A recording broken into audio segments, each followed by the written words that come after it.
The situation in New York continues to be a complete disaster area. Yesterday, 6 migrant squatters in New York were actually released without bail after they were arrested for drug and gun violations. This is according to Fox News.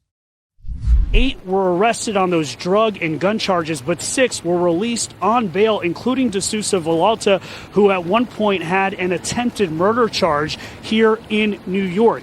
Now, police say not only did they find 4 guns, they found a ghost gun inside of that basement apartment. They found 2 bags of ketamine and cocaine inside of there. So ultimately, this is what we have: 8 migrant squatters who were arrested on gun and drug charges. 6 of them were released without bail, and now 3 that have been arrested by ICE removal officers right in front of our cameras.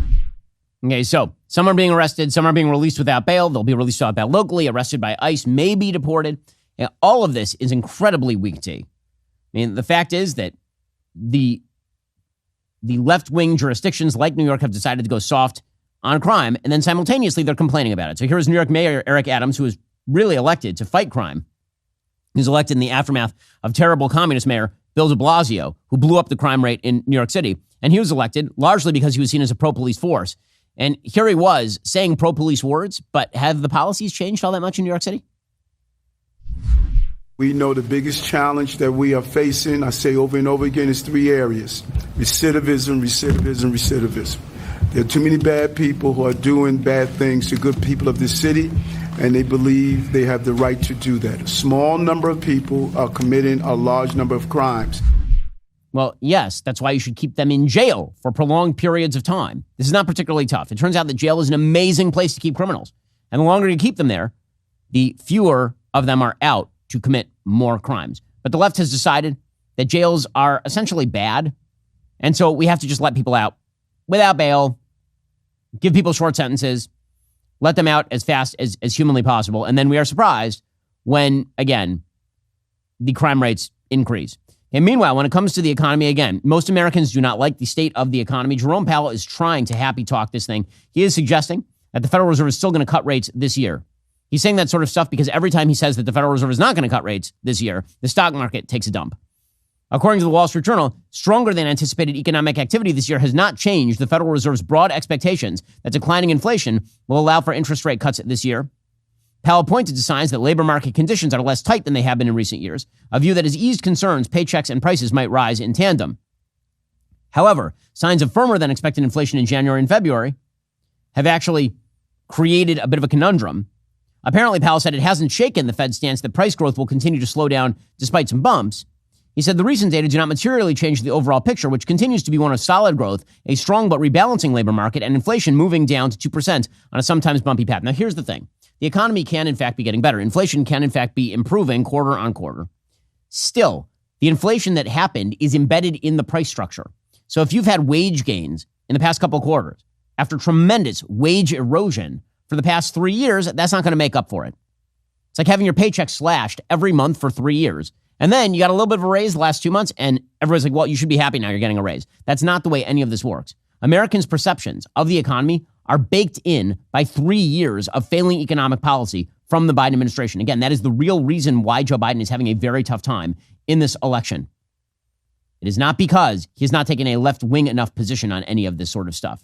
The cost of living has already increased 17% this year. It's going to continue to rise despite our interest rate controls. As our national debt continues to skyrocket, you should be financially confident in the companies that you work with, especially regarding your money and your future. Birch Gold is a proven industry leader you want on your side. They demonstrate how precious metal investments can fortify your lifestyle and retirement, even in turbulent economic times, maybe especially in turbulent economic times. Birch Gold understands that navigating financial decisions can be daunting. That's why their expertise, coupled with their customer care process, ensures your purchase or IRA setup is a breeze. If you're considering converting your existing retirement account into a precious metals IRA, their dedicated in-house IRA department is there to guide you every step of the way, making the process feel as simple as a walk in the park. Birch Gold values your questions and concerns. Their team is always available to provide answers and clarity. Whether they're talking fees, taxes on rollovers, timing of the process, they're here to ensure you feel heard and informed. Text Ben to 989898 to talk to one of Birch Gold's experts and claim your free info kit on gold. You'll learn how to convert an existing IRA or 401k into a tax-sheltered IRA in gold. The best part? It's not going to cost you a penny out of pocket. Just text Ben to 989898 today.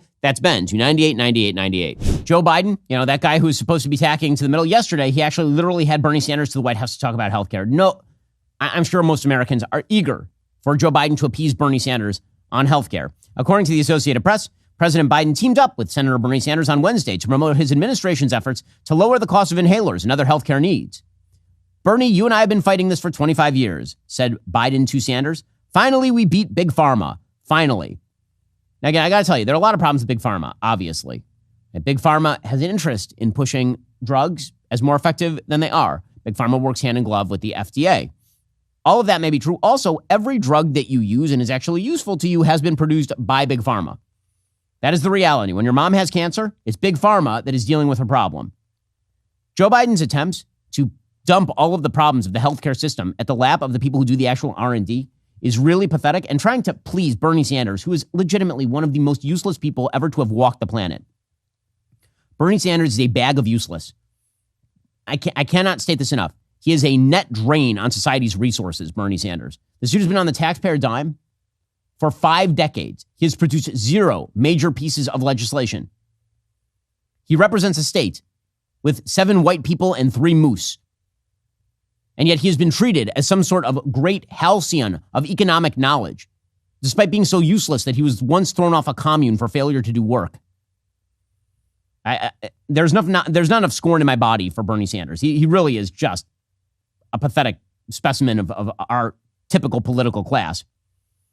Well, apparently, Biden thinks he needs Bernie. He thinks Bernie's going to push him to victory. And the political malpractice here is just stunning. Both men touted the lower healthcare costs that came through the Democrats' sweeping climate healthcare and tax package Biden signed into law in 2022. It caps various healthcare costs for those on Medicare, including $35 a month for insulin, which, again, the vast majority of people were already getting insulin for lower than that cost, and $2,000 a year for prescription drugs. Okay, now, again, you can cap costs however you want. The availability of the drugs is the real question. It turns out that if these companies are unable to produce profit on the drugs, they stop producing them altogether. They stop doing R&D on new drugs. The top drug maker lobby called Biden's comments Wednesday, quote, a missed opportunity, saying he failed to address how some other industries like health insurance companies are also driving up the cost of medications. Well, yes, that would be definitely one of the big problems. Also, if Joe Biden actually wanted to use his power as president to lower the cost of drugs for Americans, he could actually leverage foreign countries into paying their fair share. It's funny, Joe Biden always wants the quote-unquote rich to pay their fair share, by which he means apparently everything. That's only for rich Americans. When he's talking about foreign countries, he wants them to be able to free ride on America's healthcare spending. That's how it works.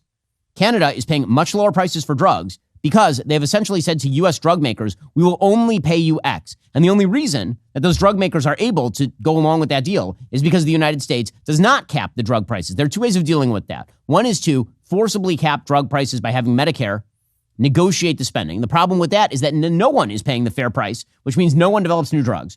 It's like rent control.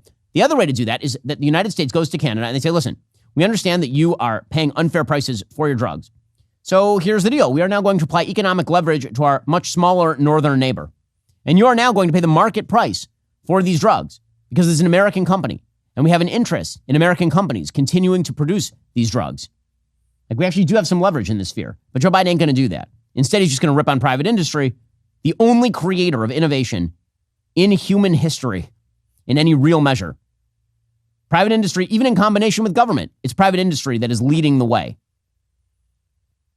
Yes, obviously there have been situations in which the military developed early stage tech, and then it was private industry that drove it to the broader public, always and forever.